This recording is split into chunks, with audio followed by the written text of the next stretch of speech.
আসসালামু আলাইকুম। আজকে আমি সহজভাবে সিম্পল মশলা দিয়ে হাঁসের মাংস রান্না করে দেখাবো। খেতে ভীষণ মজা আর রান্না করা একদমই সহজ।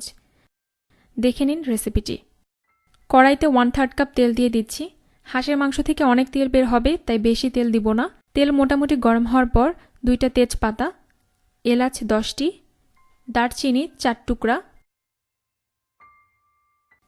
6 থেকে 7টি লবঙ্গ, আস্ত গোলমরিচ 1/2 চা চামচ দিয়ে কয়েক সেকেন্ড ভাজবো। বেশি গরম তেলে এই মশলাগুলো দেয়া যাবে না, পুড়ে যাবে। কয়েক সেকেন্ড ভাজার পর 1.5 কাপ পেঁয়াজ কুচি দিয়ে দিলাম। লবণ দিয়ে দিলাম স্বাদ মতো। পেঁয়াজের মধ্যে লবণ দিলে পেঁয়াজ তাড়াতাড়ি সিদ্ধ হয়। হালকা ব্রাউন করে ভেজে নিব। পেঁয়াজ ভেজে নেওয়ার পর রসুন বাটা 2 টেবিল চামচ, আদা বাটা 2 টেবিল চামচ দিয়ে একটু ভেজে নিব।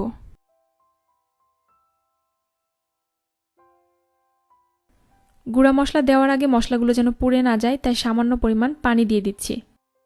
মরিচের গুঁড়া 1 টেবিল চামচ বা স্বাদ মতো, হলুদের গুঁড়া 1.5 টেবিল চামচ, ধনে গুঁড়া 1.5 টেবিল চামচ, জিরার গুঁড়া এখন দেব 1 টেবিল চামচ, আর রান্না শেষে টালা জিরার গুঁড়া দিব আধা টেবিল চামচ।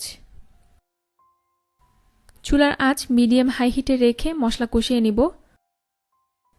অল্প অল্প করে 2 থেকে 3 বার পানি দিয়ে মশলাটা ভালোভাবে কষাতে হবে।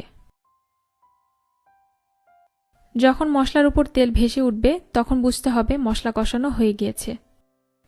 আমি 2 কেজি চামড়া সহ হাঁসের মাংস দিয়ে দিচ্ছি। চামড়া সহ রান্না করলে আসল টেস্ট পাওয়া যায় আর খেতে অনেক মজা হয়। চামড়ার পশমগুলো আগুনে পুড়িয়ে ভালোভাবে ক্লিন করে নিতে হবে।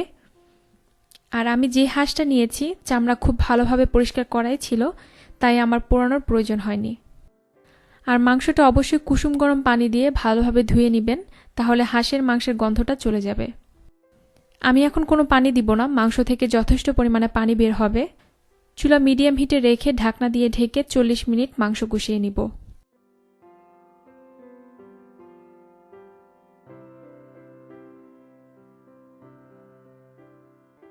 পাঁচ মিনিট পর পর ঢাকনা খুলে মাংস নেড়ে দিতে হবে।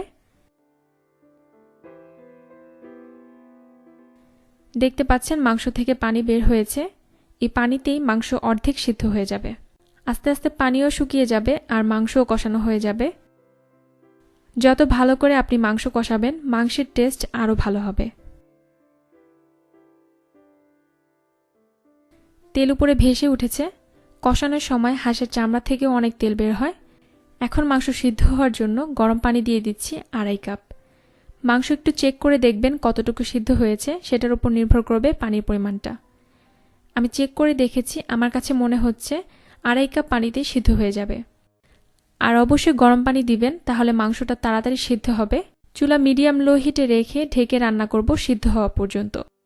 মাংস সিদ্ধ হয়ে গিয়েছে। ঝোলের পরিমাণটা পছন্দ অনুযায়ী রাখবেন। আমি চালের রুটির সাথে সার্ভ করব, তাই একটু ঝোল রেখেছি। রান্না শেষে আমি 1/2 টেবিল চামচ টালা জিরার গুঁড়া আর 1/2 চা চামচ গরম মশলার গুঁড়া দিয়ে দিলাম। এগুলো দেওয়ার কারণে খুব সুন্দর একটা ফ্লেভার আসবে। আর 4-5টা আস্ত কাঁচামরিচ দিয়ে দিলাম। এখন চুলা বন্ধ করে আরও 5 মিনিট এভাবে ঢেকে রেখে দিব। আর হাঁসের চামড়া থেকে যদি বেশি তেল বের হয়, তাহলে রান্না শেষে বাড়তি তেল উঠিয়ে ফেলে দিতে পারেন। ব্যাস, তৈরি হয়ে গেল খুবই মজার হাঁসের মাংস ভুনা।